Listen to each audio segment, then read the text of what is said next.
Welcome everybody to today's meeting, Living Non-Duality. Everyone is welcome. Feel welcome to ask a question, to contemplate what's going to be shared, and it's very informal. So after I begin with this message, these words, then we'll open up, and if anyone has a question, we can talk about it. And if we are in silence, then that is beautiful too. So this is probably, if you're here, this is something that you're familiar with, that you have experienced before. What's up, my brother? Good to see you. Good, bro? I had no clue. It said Haji. I said, I didn't know that. I did not know that was going to be you. Yeah, I think I'm not signed into my Zoom account on my phone, so it's not like saying my name. But that's the name of that's like the name I gave my cell phone, Haji iPhone. Well, I'm happy you hopped in, bro. Did you see my little post? I just saw your Instagram story, and I was like, oh, it's that time right now. Let me swing into the non-duality meeting. All right. Well, I just started to give the preamble that I give here. So as you can see, Umber, sometimes this ends up being 2 people, sometimes there's 10 people, sometimes it's just me. But the beautiful thing about non-duality is, well, there's only really one of us anyhow, right? And yeah, so it's super informal. Like, I'm going to say a couple of words, nothing that's new actually to anybody, and certainly not going to be new to you. This is being recorded, so just, be aware. I might take this and use it on YouTube or something like that, and so it'll be shared for the greater good of all. And what I wanted to start with today is just this idea that you know well of, and by the way, all of this is a meditation. There's nothing that isn't a meditation about it. There just happens to be noise and sounds right now, and maybe some thoughts on both ends. Yeah, and then we'll talk or not talk, and it's all good, whatever the case may be.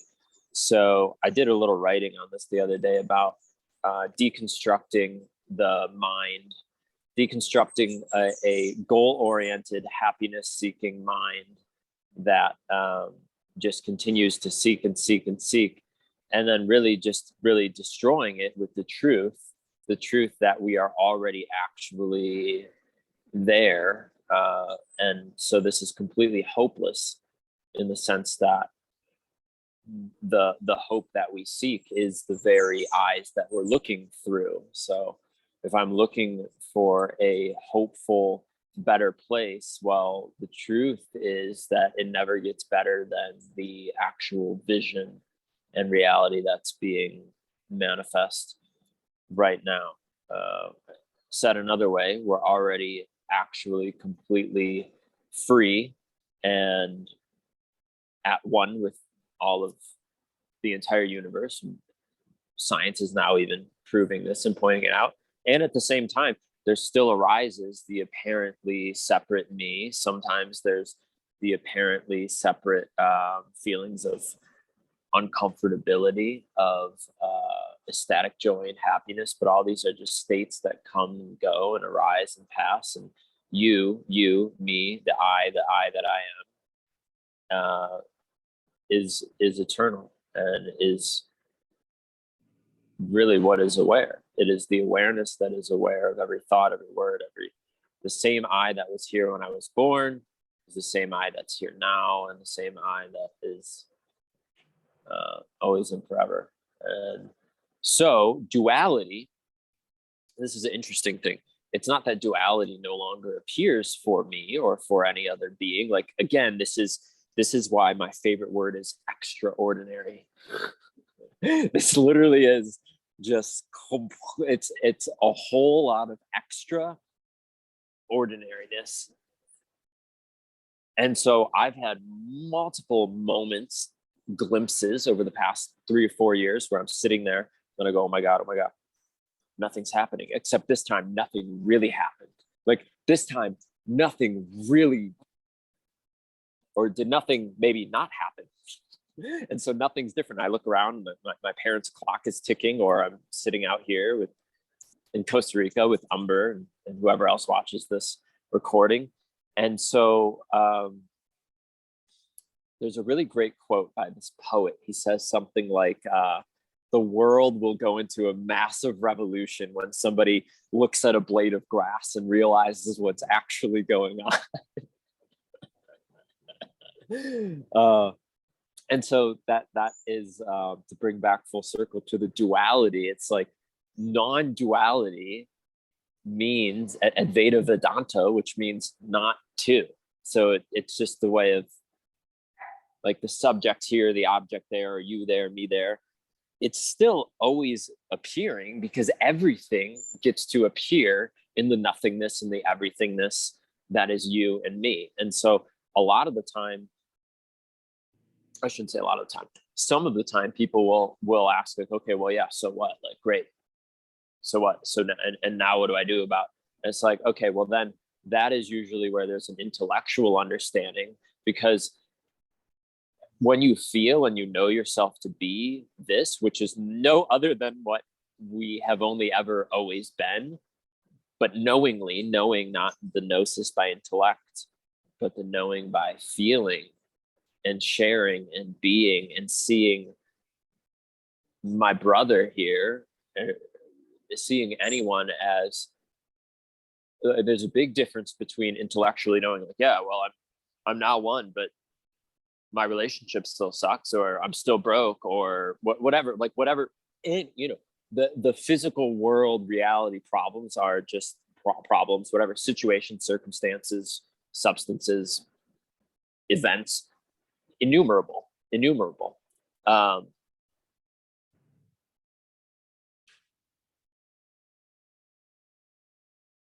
when I see clearly, oh my God, Umber, oh my God, anyone else that watches this, and anyone else that is in our past, their present, watching this recording, going, what are truly the implications of knowing that there's nothing other than me, and not in a nihilistic, solipsistic way where, well, if it's just me and this is all a projection of my mind, that's not what's being said. What's being said, there are many minds, one consciousness, all looking in on itself.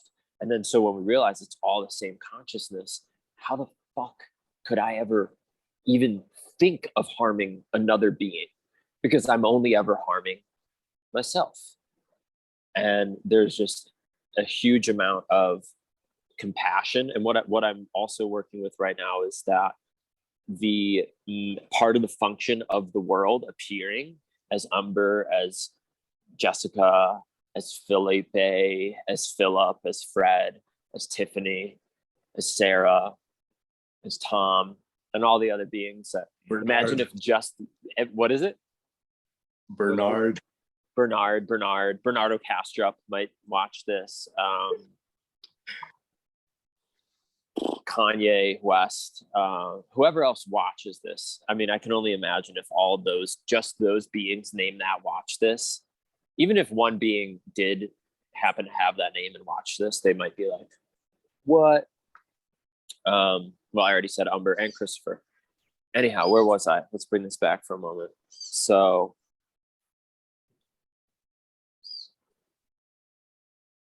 that's right. So when we're in that position, being the one knowingly looking and going, okay, this mind-body apparatus, that's right. I know exactly where I'm at.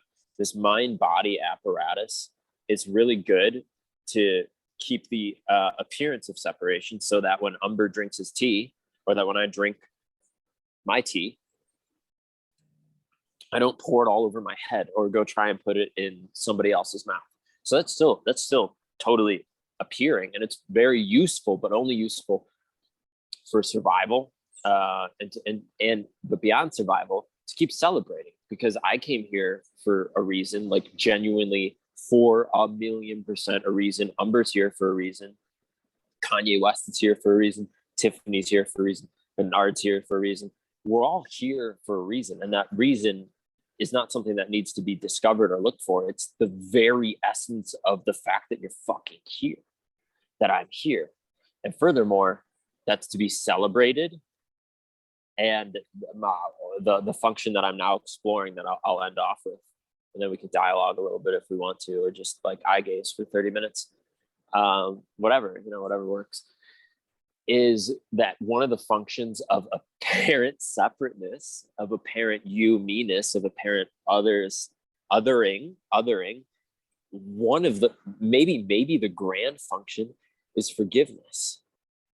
And I use that word very carefully, because I know in the spiritual circles, some people will say like, oh, well, like forgiveness is a lower vibration, and like there's nothing to forgive. And yeah, ultimately there's nothing to forgive because there's only one person. So, or one consciousness. But the thing is when I look around and I'm able to see and have just I don't know what could pour my heart open to have the most amount of compassion than to realize that everything that I thought was other than me is actually somehow an extension and deeply connected to me.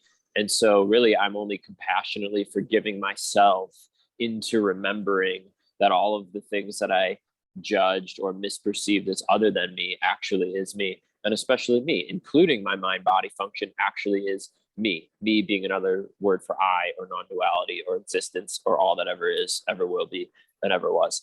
And so Jesus rant complete. Thank you, brother, for being here today and sharing this space with me. And if you're the only other being here, and I don't have a question or a comment for myself yet, so the floor is open. Yeah, dude, thanks for sharing, man. Thanks for making this possible. Yeah, let's share some reflections, dude. Well, earlier today, I was thinking about how, which is a thought that runs through my mind quite a bit, is that if I ever, it seems like a lot about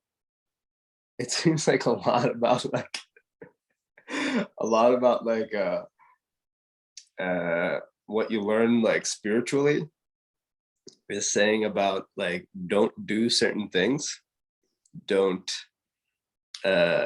engage in addiction, don't attach to your thoughts, don't attach to experiences, don't rely on an emotion. And the thought that I was having earlier today was, I wonder what things would have been like if I didn't ever hear any of those. I wonder if I would be, if any sort of difference would be coming about in like my thought process or the way I'm carrying myself. Yeah, because when you say like, right, about like, don't think about an elephant, immediately the person's like, all right, what can I think of that's not an elephant? And then it's like you can think about other things and you can go into another space, but like the initial thought that comes up is like, okay, the task is to not think about an elephant, and thus you create the resonance between what you're choosing to not do while doing that very thing. So I was thinking earlier today about what it would be like to learn or to like experience a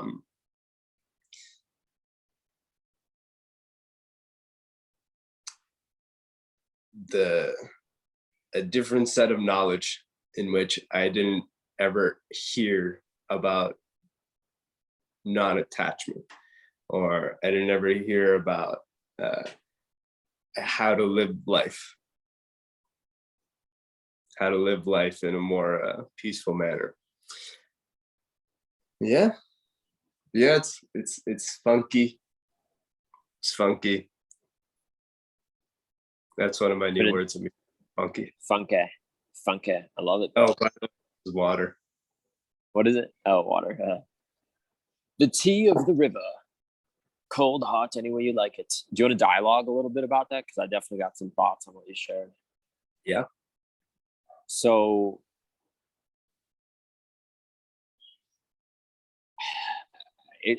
I think it has something to do with some of the stuff that I shared with you initially, which is I like what I'm hearing. Let me just check in and see if I'm hearing what you're saying potentially in my own way. So what if we lived in a world where essentially, not even essentially, just actually, there's no negation. Negation was not even like not, there would be no not anything. There'd be no not anything. What a funny way to put that. Everything would just be in the affirmative or the positive. Something like that. Yeah. Are you asking me if that's what I said? Yeah, like is that what you mean? The thought that I was having was like, I wonder what my experience would be like had I not heard about what to not attach to, or had I not heard about how to not do something, or what to not do in order to, I don't know, do something else. But then it's like, dude, it's such a mind fuck, because it's like, don't do this in order to do this. It's like those two things just like bang up against each other. Right. Yeah. Okay, cool. So that when you said the elephant thing, I mean, it reminds me of the exact function that I've seen spirituality actually genuinely serving, and maybe the reason for negation. Because the thing is, brother, if I said think of an elephant, then you couldn't not think of an elephant. So it works both ways too, right? Yeah. So no matter, like, I could say think of red or don't think of red. Either way, we now have red consciousness because we're either repelling red consciousness or affirming red consciousness. But that's all that's being spoken. Yeah, it's doing the same thing, right? So yeah. I don't know if you know this or not. I think you might, but so Advaita Vedanta, non-duality is said to be like the neti, the not this, not that, not this. Like, I am not my body, I'm not my mind. Basically, you reject everything first, because culturally we lived in worlds where we're just so used to the initial belief of I am exclusively my mind and my body. So it's the first exclusive mistake. It's a misidentification. It's actually a false rejection at first, which is the false rejection of I am everything. We start saying, no, I am my mind, I am my body, I am my ego, and there's all these other things. So then that spiritual path is like, all right, go in a cave or whatever, meditate, just reject it all. And then the outward facing path, Rupert Spira calls this the outward facing path, which is the path of the tantrika and the tantric, which is to experience oneself as everything through everything in all of life. So first we negate it all, but only all to put it right back. But now knowing that we're not all coming from the fact that we first bought into a false negation of I can't possibly be all of everything. I'm only just me. Mm-hmm. And I think, I don't know, but I have a suspicion that it doesn't answer your wondering, the initial wondering, but I think it's maybe where those like non-attachment, and I mean, even what I'm calling these meetings, which is, it's funny because it begins with non-duality, but that word's funny because it literally means not two. And so it's not saying just one, it's not saying everything is one, but it's saying not two. That's it. I could come on here and give my spiel on how everything is three. I live in a world of four, and that's the ultimate truth. No. Yeah, dude, It's like Yeah. it's funky. Like, yeah, that's like I said, like funky is my new word now. And what is it? There's really the meaning with funky is like it's like the changing. Yeah, that's pretty much what I mean by that word, changing. The spice of this all is like it's a circle. It can be a loop, but it's a circle. And it's like the be a loop for sure. The more we choose to engage, or like I'll speak for myself, the more I choose to engage for it, the more it becomes a loop. And the more I accept it and not really give it thought, but more so just accept it. Like accept it the same way I accept that I have legs. You know, I'm not really thinking like, you know, are these legs here? Am I really walking? I'm not really thinking about it. I could, and it could take me into a deep loop about like, you know, am I really walking? Is it just a projection of the energetic field? And it's like, I accept those things to be true. And I also accept that I'm walking. So like for me, I think it's really important to have one foot grounded into like earthness, where things you can touch, you can feel, you can smell, you can taste, you can see. And, you know, you can take your other foot and just dissipate it into everything. So then you only really have one foot. And then it's like, is my foot on earth or is my foot everything if I only have one foot? Right, because then it's like, whoa, my God, even though I have one foot there, I actually have both everywhere.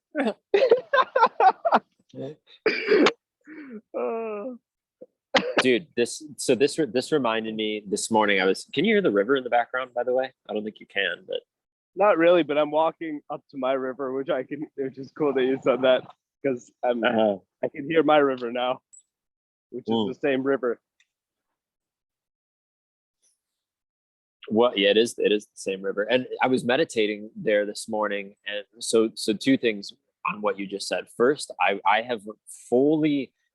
not only fully surrendered to, but I constantly look at how much of my like explorations in spirituality and non-duality is just a my addiction of finding the best, the most ultimate, truest, like what is the actual truth of the truth of the truth of the truth of the truth, which could be like a really beautiful and heartfelt and honest journey, and also just like an addiction for the best in a way. So I've definitely given the looping thought to that very thought itself. But what I wanted to share with you, because it sounds like maybe similar to what you just said, as I was sitting, but with the 1 foot in and 1 foot out, as I was sitting there, like I was in the middle of the river. Yeah, just like that. Literally, how beautiful is this? I was on a rock in the middle of the river, so it's just like all flowing. And I was listening to this podcast by Aubrey Marcus and Daniel Schmachtenberger, who Daniel Schmachtenberger is it's like at least 24 letters long, his last name. Daniel specializes in like end of the world catastrophe, mitigating the risk of how the world can end in all of these different ways, from like artificial intelligence and how there's like 8 billion of us, but there was only 1 billion of us like 150 years ago. And it just paints a very, very, in a way, scary story, like where we probably can do something about it if we make a lot of changes. But it was like some big shit, you know, like some big shit. And I'm over here listening like, well, what can I do about this? Like, what are like, I have this little kind of influence and this, I do what I do in the ways that I do. And I was sitting there, I was just looking at nature, and I asked nature, I was like, what can I do about this? And it responded back to me, or I responded to me. It's like, well, you're part of nature. So just trust in the higher order of nature, because all of other nature isn't sitting here worried about what it's going to do or how it's going to do it. And since you're a function of, and actually like one of the most up-to-date offsprings of nature itself, being a human, not bettering myself than nature, but just recognizing that I'm here and I'm alive and I'm in the prime of whatever it means to be alive. We're just like, just trust that nature, you will continue to be a natural function of nature, since you're part of nature, and everything's going to be perfectly, whatever's meant to be will be, and you will play the perfect role in doing that. You don't need to figure out how or exactly even what it is that you're going to do. And so I said, thank you, nature, or me talking to me. What's the difference?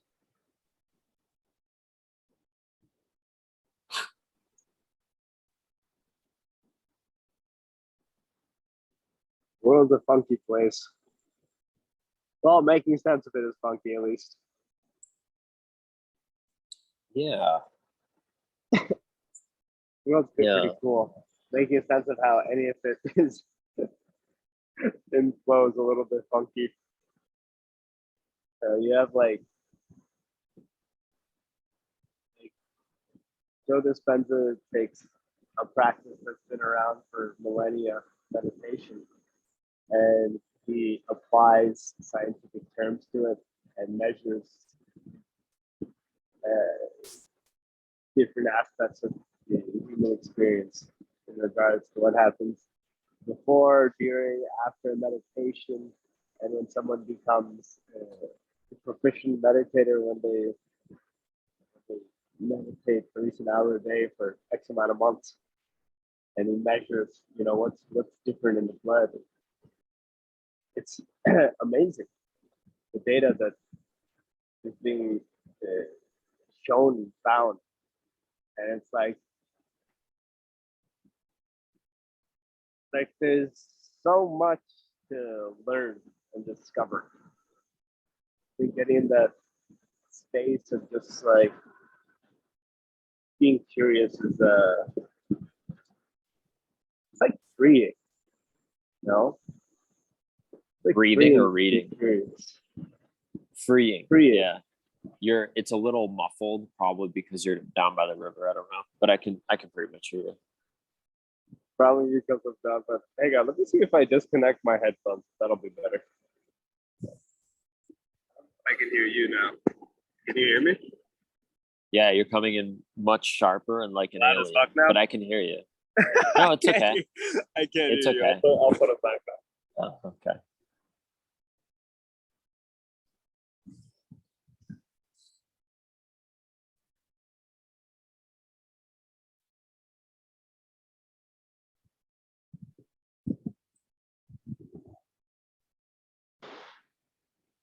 Yellow. Yo. Yeah. Yeah, that's fine now. It's actually fine now. Beautiful. In that case, the disconnect. Yeah, dude. I think that can you see that? Little bug.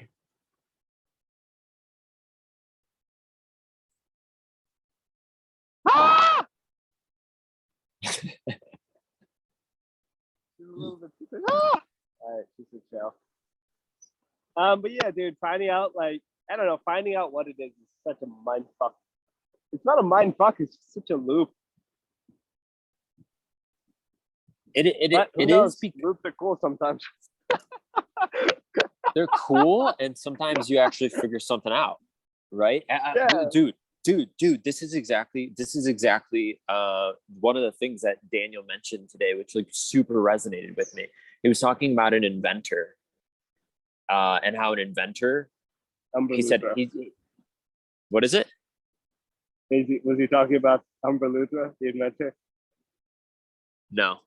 He was just talking about the mind, the creative mind of an inventor in general, and how they basically have to know internally that even though a solution doesn't exist externally, that a solution can exist, or it could exist, or it will exist. And that's the thing that keeps them like keep on inventing something new, until finally something works. And they were talking basically about applying that same thing to the world and like information technology and stuff right now. But and that inventor has to do what I think you're talking about with freeing your mind through curiosity and not knowing. Because here's the thing, it's like, first of all, why do I think that if I know and I could be like, I know that like the paradigms that we've grown up in, at least for me, I'll speak for myself, pointed to, if you know, you're good. Like if you know what it is, if you know how it is, you're fucking good. You're good to go. But what if that's not the case, actually? And then it's funny because I'm seeing that that's the mind just wanting to go and explore, to be like, oh, well, what if it's something else? Usually, at least for me, in service of knowing the other ultimate thing, which is the same thing. And this is not something that you and I haven't talked about before. Zlatko and I often say, like, the only problem that we ever have with each other is that we think we know each other. And like, if I'm sitting here meditating, like you mentioned some of the benefits of meditation, it's like, what if I just took away the assumption that I knew that I'm sitting here, that I'm breathing, that this is normal, or that like maybe the assumption of, well, if I sit here, nothing's going to happen, and so I might as well like just go do something else to distract myself, or whatever it is, instead of buying into pretending that I know that if I sit down here, I know what's going to happen, or I know I'll sit here and I'll meditate for an hour and I'll focus on my breath and maybe I'll feel really, really good. But I don't know any of that shit. I know none of it. I don't even really know. I don't know anything, actually. I don't even know that. I don't even know that I know nothing. I think that's like where the excitement lies. I think that's where all the excitement lies. Like, dude, kids, they're fresh, and they're like, the idea of knowing for them isn't really a thing. It's more just learning and being curious. Knowing isn't really an aspect of it's not a concept that they develop, that they come into Earth developed with, that they know. They're just experiencing, they're curious, they're playful, they're learning, observing, absorbing. And that's why for them, it's like everything's so exciting, you know? They like see like, I don't know, a ball drop, and they're like, ah! And they see a ball roll, and they're like, ah! And then they see ice, and it's like, yo, what is that? Oh yeah. So does that mean, oh yeah, it's still recording.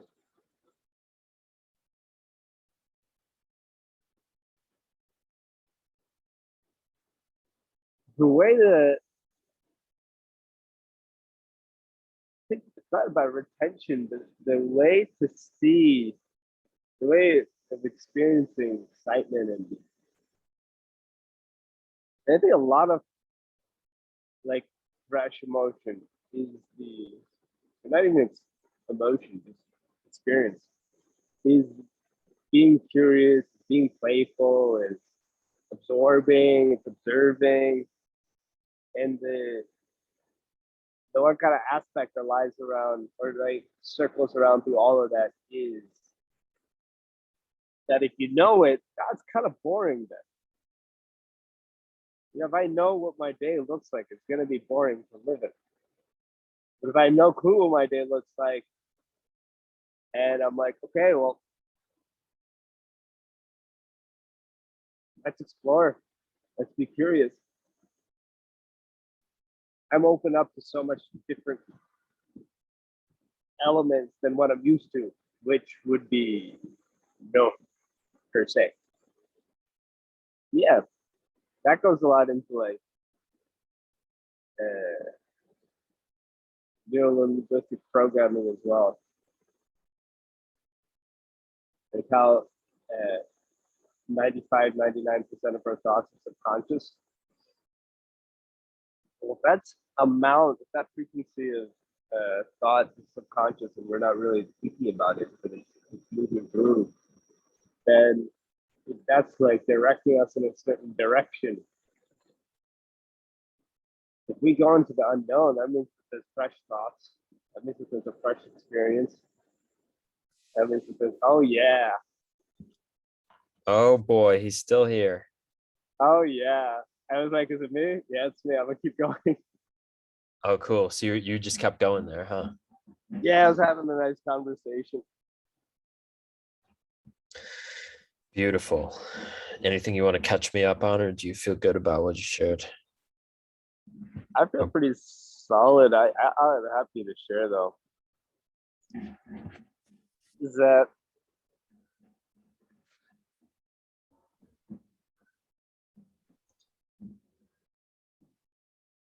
when you're in a place and let's say humor, laughter, when you're present and something unexpected happens. And then it's funny because it's like, whoa, I didn't see that coming, or that was like a good spin on just what we both just experienced. And then going to the sense of curiosity, it's like if you wake up and you know about how your day is gonna go, it's gonna be boring. It's gonna be what's that other word for boring? It's a synonym. Mundane.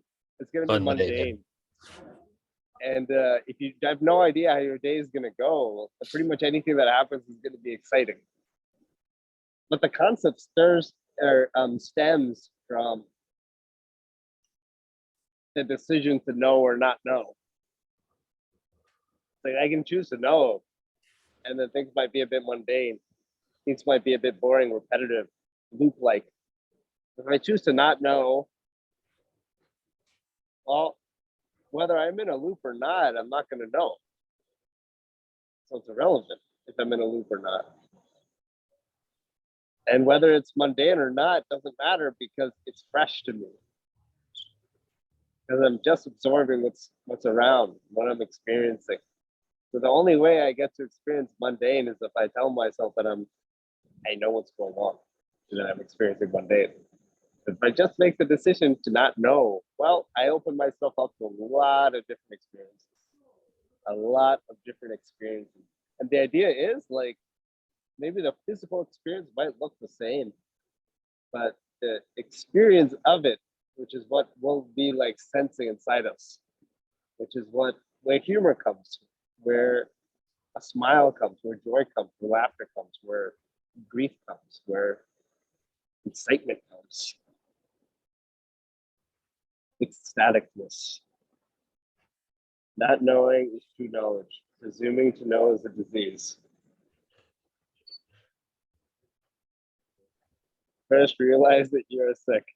You can move towards it. Oh, nice. Nice. That's from the Tao, actually. Oh yeah, that's a classic. It's a classic written scripture. Yeah.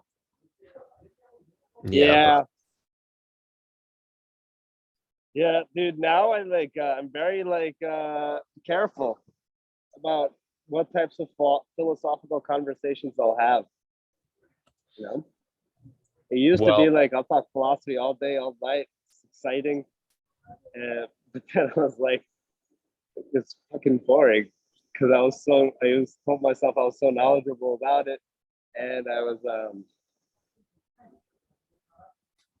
it's like loop de loop, not moving anywhere. It's like kind of sitting there and being like, oh well, it happens like this, and this is fascinating. But I've said this 10,000 times now.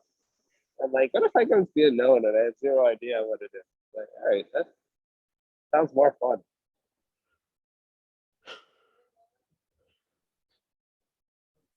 Yes. Dude, I did. You will love this, and I'm claiming that. And you can tell me if that's otherwise, if you actually don't end up loving this. But before I share what you'll love, I have something else that I think you might love that I want to share. And maybe this is why this is why I've become much more aware of this in conversation, even for example at the men's group last night. Umber and I were at a men's group together, and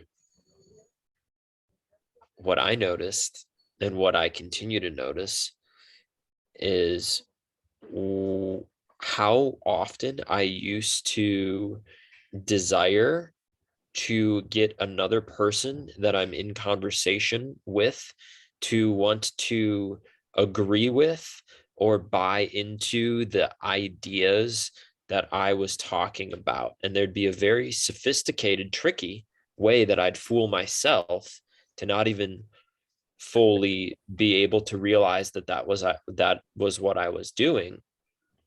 And I'm intentionally not doing it here by facetiously leading with saying you're going to love this, and then maybe you'll love this other thing. I think I'm just discovering this right now as I talk. This tends to happen when I talk to you, brother, which I love deeply.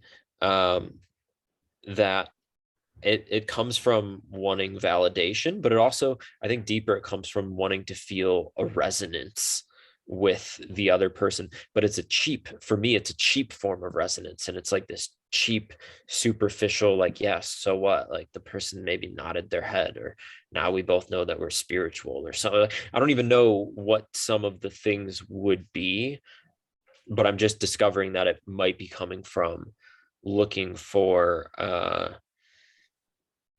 maybe validation. There's something deeper that I think there is probably something deeper that I'm not tapping into with it.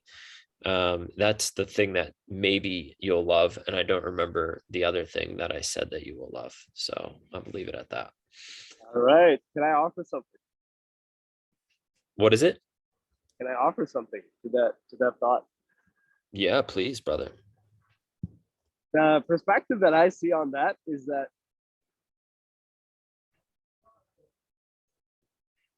when I have that desire for someone else to agree with me or even to disagree with me, whatever the case is, when I have the desire for somebody to be on one side or another of my stance, because I want to affirm that that's my stance and that that's who I am. And that's what I believe. I don't think it has so much to do with what the other person says, where they go, what direction they come at me with. I think it's more entangled with me using them as a tool to affirm my existence as Umber, as a person who believes in this way, this thing, this idea, and this time. Yeah, I agree with that. And that, I feel that that's, to me, what you just said is saying what I was saying in a different way, like the identity reinforcing of some kind, essentially. And beautifully, as you were speaking, bro, I remembered the first thing that I think that you actually will love. So I did this with Andrew Barron, our brother, last night, who you're co-facilitating with. And as you know, he did the mushroom retreat with Zodka, myself, and Jessica, and Grant. So Andrew and I did this when we did a whole like conversation, basically similar to what you and I are talking about. And he said, okay, he said, close your eyes. And he said, what are the assumptions that you have about when basically what are all the assumptions connected with what's going to happen when you open your eyes? And as far as I got was that I even have eyes to be opening, or that's going to happen, or that I'm the one here that there will be any of this. I guess, yeah, that I'll even have eyes to see. Oh, wow. And even in that moment, bro, like a little kid, I was there. Dude, I literally entertained the possibility that I'd open my eyes and I'd just be like totally alone. I was a little afraid. I was like, what if I'm just totally alone in this room? And then I open my eyes and maybe it's my desire because I just so love being here and enforcing this character that as soon as I open my eyes, everything rematerialized because it's my divine desire. I don't know. Nice. Yeah, I do like that. Yeah, it's very cool. I like that a lot. Thank you for sharing that. But do you love it? Yeah. Yeah.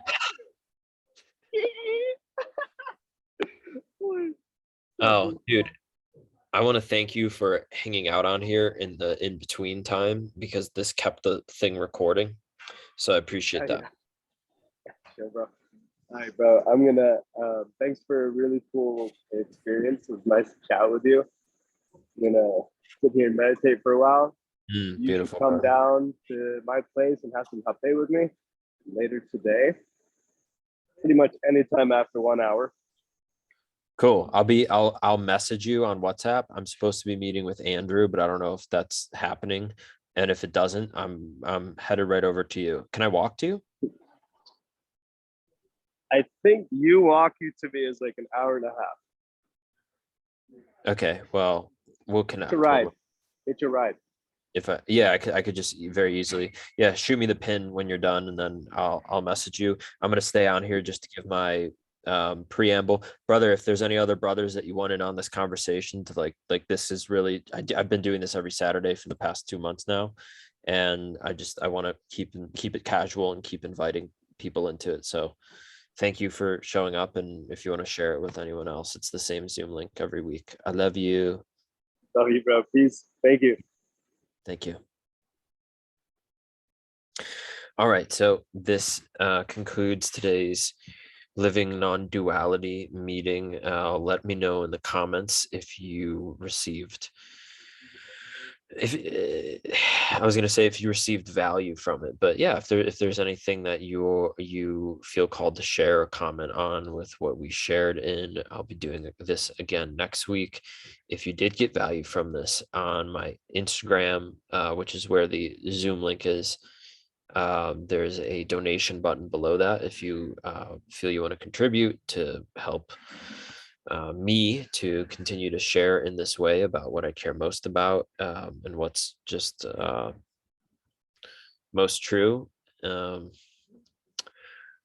as an experience to live by. That's the whole idea of this, and to share that with others as well. That's the mission that I'm on, and I do that as well through one-on-one work. As I mentioned, we did a retreat. I'll be doing another retreat. I haven't announced a date on that, but at that same link on Instagram is where you could book a one-on-one call if you feel called to do that. If you feel called to contribute, anything that you give is greatly and deeply appreciated, and I'm very open.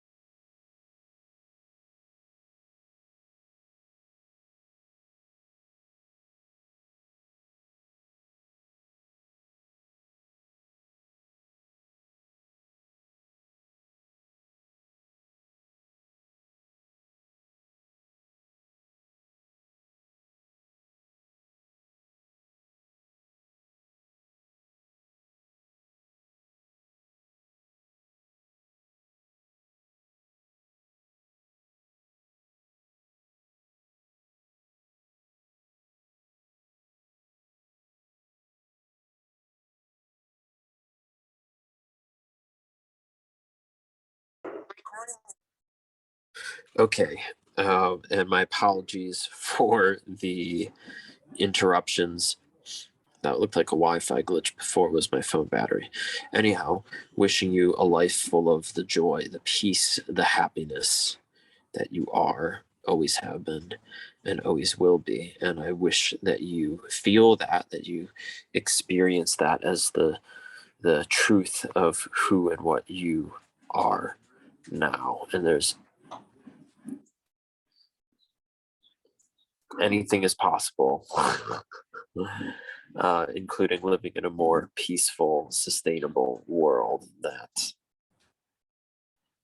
we love to call home. Okay. Thank you so much for being here. Love, appreciation, gratitude to you. See you next Saturday.